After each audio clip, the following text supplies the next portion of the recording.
Hello Internet, welcome to another update vlog style thing. We're going to play Handulum just so we have something in the background here.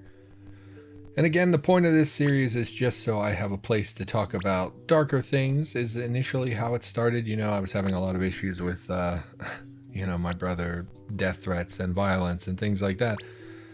But it's also become kind of a place where I'm free to complain, so that it doesn't pollute my main content. And I'm having a bad day today, and I thought, we haven't done one of these in a while. I have a lot of baggage to unload. Why not?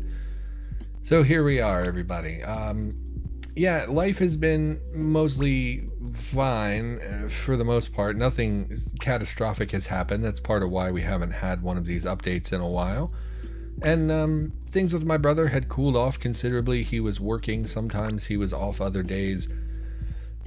He moves from job to job. He doesn't really work very. I don't know. I think he's probably a hard worker, but he has some physical limitations that make it difficult for him to work most of the jobs that he gets. Like, he only has one hand that's particularly dexterous, so he struggles a lot in a factory setting because he only has the one hand to work with, basically. But he was working there for a while and everything was pretty stable and fine. I had some health issues, and then over the last week or so, things have gotten pretty bad with my brother again. So a lot of issues lately. My health issues, I have an infection, which I was given antibiotics for, and I took the antibiotics. I was on them for a week. I don't know. I imagine that's standard, 7 days. Took the antibiotics and for a week I all my symptoms went away. I was very nauseous when I was on them, and they made me very, very sick, and I was pretty miserable. I just sort of sat around all day and didn't accomplish anything because I felt sick all the time. And then I was done with them and I immediately felt better. Like, as soon as I stopped taking the antibiotics, the nausea went away, and I felt much better and have been gradually growing productive again, which is really great. Recording some. I've started a new series, which I'm working on now. I just finished editing the first video. I'm excited to be playing something other than Cataclysm for once. So hopefully that will be good for the channel. But I've been also running into issues with summertime. My neighbors are very loud. Their children are outside now. They're not very noisy at the moment. Hopefully that maintains. But you may hear them throughout the video shrieking or screaming. They're very loud children. And then my neighbor himself is like, he's a big old drunk. So he's frequently outside making a lot. He passes out drunk outside all the time. He drives his motorcycle in his yard right outside my window. He just has that motorcycle going at all hours, and it's super frustrating. The other night, I don't know what they do over there. I hear him sometimes. He's taking a circ saw to some metal. I can hear him sawing metal, and I look out and he has a circ saw. I don't know what they're doing over there, but spoiler alert, when you're sawing metal at like 10:30 in the evening, you're kind of a douche when you have a neighbor that's like literally 15 feet from you, and it's summertime. People have their windows open now, or it's not summertime, but it's been very warm for the last week or two. So everyone has their windows open. It's like, dude, it's just so disrespectful. So I've been struggling a lot to find time to record. I've been recording in the evenings because that's like when they settle down and when he gets drunk and is like less of an issue. But even then, sometimes in the background of my videos, you'll hear howling, and you'll think like, oh, it's a dog howling, but it's not. It's the drunk guy next door howling like an animal for no reason. So very frustrated with neighbor stuff lately. And it's really been impacting my recording schedule, which sucks because I'm starting to get motivated again. I went through a pretty rough patch there. I mean, for quite a while, I haven't been feeling very good. I had so much personal stuff going on. It just wrecked me, and I wasn't being productive. I wasn't accomplishing anything I wanted to accomplish. And now I'm starting to get motivated again, starting to feel a lot better, like just on a personal level where I feel like I can be productive and get things done. And now there's an outside influence that's, affecting my schedule and my times that I normally have to record. So kind of sucks. I'm not sure what the workaround is. Trying to figure that out, and I don't really know what to do here. I also have the bells chiming in the background, I just noticed, so hopefully that's not obtrusive.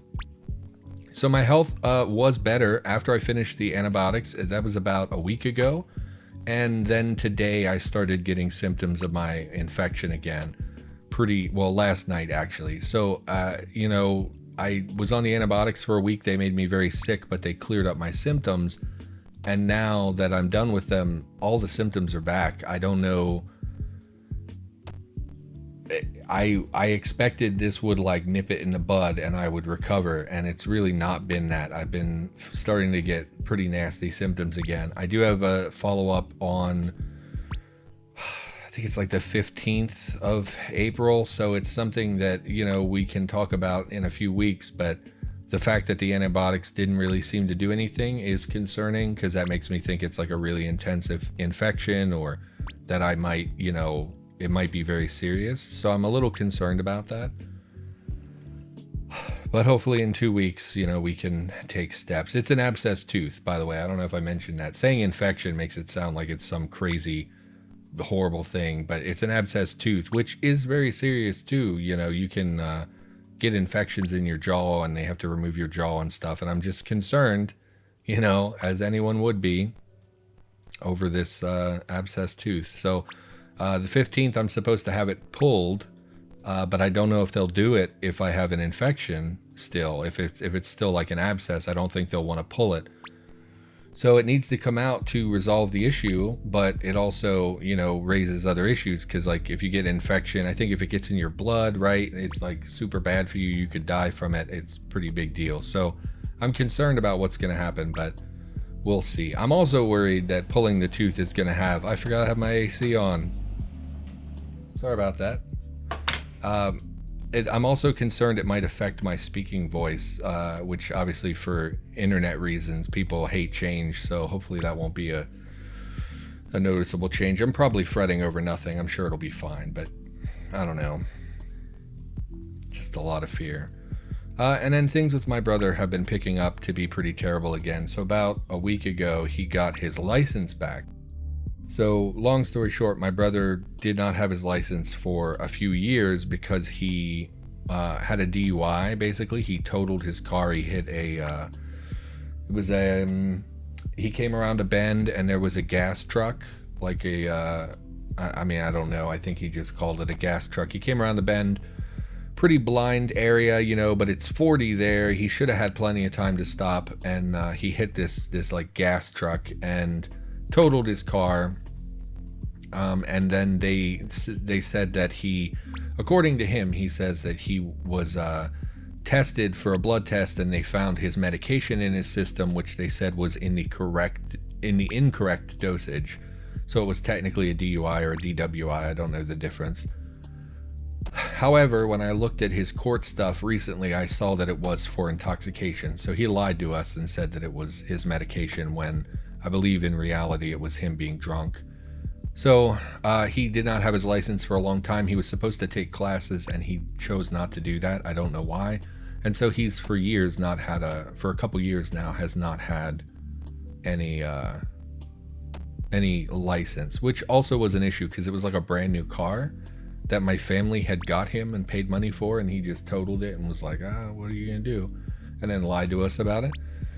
So recently he went to get his license renewed after, a long time of not having it. And because of COVID, they are not testing in the car with you. So they just sort of watch you go. He's a terrible driver who should not be trusted on the road, but they passed him because it's COVID and they weren't really with him in the car to see him flailing and failing. So I'm not happy about that. So he got his license, which, whatever, fine. I worry about it, but, it's a step towards, being an adult, living in the country, you need a vehicle. It's something that's very much a requirement for living in the middle of nowhere. But I worry about him. And then since he got it, he has been taking our vehicles without our permission, pretty much nonstop. Like the day he got his license, I believe he took one of our vehicles and disappeared for 14 hours or something like that. Did not ask, did not get permission, just took it. And my family, I keep telling them, so it's been like that for about a week. He's been almost every day, he takes the vehicle as soon as he gets up and then disappears for most of the day. And my family keeps telling him, like explicitly telling him, hey, you don't have insurance. You're taking our car, you're driving it illegally. Just because you have a license doesn't mean you get to just take someone's car. And he ignores them, and he takes it anyway. Like today I woke up, there was a big note on the front door that said, hey, you can't take our vehicles, you don't have insurance, please stop taking our vehicles. And he was gone. He had taken our vehicle in spite of that note. And then earlier when I went into the bathroom, I saw they had put a note on his bed saying, hey, you need to stop taking our vehicle, we're done with this, we're not letting you do this anymore, you don't have insurance, you're taking our vehicle without our permission. And he just, and literally like 5 minutes ago before I started recording, he took the vehicle. He saw me see him, and he took it right in front of me because he, I think, was like, I'll show them. And he took the vehicle. And I keep telling them, at some point, you got to just call the cops. Like at this point, it's an adult. Yes, he has a license, but he's not, insured to drive your vehicle. He's an adult who is taking your car without without permission, where you've explicitly told him not to. Call the cops. Like at this point, he's just being a dick, like at this point, you've not minced words. You've been very clear. Do not take our vehicles. You don't have insurance. We will not be held accountable for you. They could get in a lot of trouble if he crashes their car and he's not insured. They could lose the car and end up paying a bunch of money, and worse, they could say that, oh, you knew about it and you let him drive it without insurance, which is like, it could be a very big deal for my family. I keep telling them, you just need to call the police. Like at this point, he's being super, like, I don't want my brother to get in trouble. I don't want him to be arrested, but I also don't want him to just, do illegal things and steal our vehicle.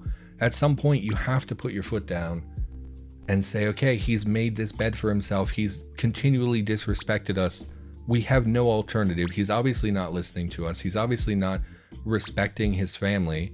Call the cops. He's stealing your car. Just call the police.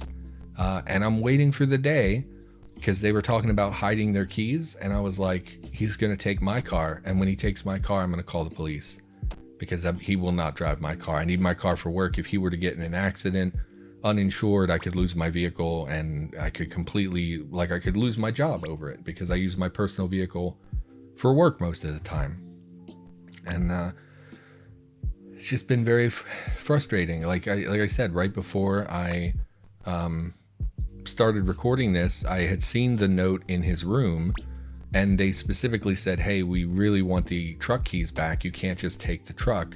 And I went out to smoke right before I started recording, and he was standing next to the truck, and he looked up at me and then got in the truck and drove away. And I was like, he's just flaunting it now. He's just clearly being, I'll show you, tell me what not to do. So I don't know what to do about this. And my family's not taking steps. I keep telling them, you have to do something. You can't just let him do whatever he wants. Like, this is typical behavior for him. We've talked about it how many times. He wants to do things like have a vehicle and drive, which is totally understandable and a totally understandable impulse and desire, but he does it the wrong way. The wrong way is stealing your family's car and driving it illegally, where there could be consequences not just for you, but for them as well. Like, because what's going to happen if he gets pulled over or he crashes? What are we going to do? We're going to say he stole our car, and then he's going to be on the hook for stealing a car. And then the insurance company is going to be like, did he steal the car, or are you lying because you let someone uninsured drive your car? And it's going to affect our insurance rates. It's going to affect our, whether or not we can get a car repaired, things like that. It's just such a headache, and he's just such a I'm just so tired of it. But I can't do anything. What am I going to do? It's not my vehicles that he's been taking. And if he takes mine, I will call the police.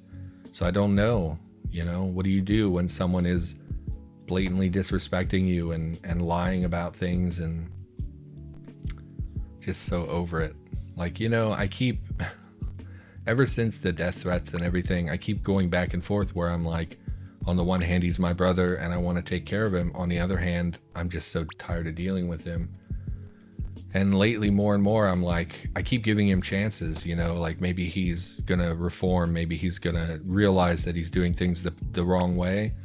And he just keeps being a hassle for the family and making things so difficult, And then I had car issues the one night. My brakes went out. while I was driving, which was very scary, despite the fact that I was going very slow. And I need the car that he's been taking to finish my work. So like when something happens with my vehicle, that's the car I rely on to do work, and it hasn't been here because he's just taking it God knows where. And he has a history of drug abuse and alcohol abuse, and he was with his father, who is a not good man, and I just kept imagining him driving drunk around in our vehicles. Anyway, this it sounds like he's outside, so I should probably stop talking about him because he'll get furious if he hears me. Life's been weird lately. I don't know about my recording schedule. I started a new series, which I'm super excited about, really having fun with. I don't know when that's going to go up on the channel. I want to make a nice thumbnail, which I'm not artistic, so it takes me a lot of time. But Cataclysm stuff, it's like, I don't know, I just don't have time, it seems like, and I'm trying really hard to even maintain every other day worth of content, which I'm not happy about. I want to be producing more, not just for you, internet, but also because it makes me feel like I've accomplished something, and it feels like I'm progressing, and it benefits the channel in the long term. And just feeling behind, and very frustrated with my neighbors as well, and my brother. I'm just very frustrated lately. I use the word frustrated all the time, but I don't know what else to call it. Like my neighbor, what am I going to do? I'm not going to go over there and be like, bro, shut your mouth, like stop howling like a crazy. No, he's drunk. Drunk people aren't exactly reasonable, so I wouldn't, what's that going to do for me? It's just going to make him hate me and decide to make more noise out of spite. So just trying to deal with that, trying to deal with family stuff. It's always more family stuff. I can feel it in the air. My family, with all the stuff with my brother, I can feel it, like all the tension in the house, even when he's not here, even when it's just me and my other family members. I can feel the tension. Like today I went to the dollar store and picked up a candy bar for my family member, just out of like for no reason, just because I wanted she likes candy bars, so I got her a candy bar. And even that, I could feel how like unhappy she was just in that little conversation where I did something nice for her, and I can tell it's just fret over my brother and all this crap that we're dealing with. So I can feel it in the household, and it really shakes me as well, because I'm very, very easily influenced by other people's emotional states and stuff. So like when my family is tense, it affects me. So I don't know, trying to keep it together. Mostly have been doing better. It's just these outside, like on the inside, I'm doing a lot better mentally, but on the outside with my actual life and living situation, things are not super great. So anyway, that's a wrap for this episode. Everybody, thank you so much for listening. Of course, again, just a whiny, just a vlog where I can whine. Everybody, thanks for watching. Of course, I love you. Have a nice day, and I'll be back with some proper content in the near future. So I'll see you in the next video.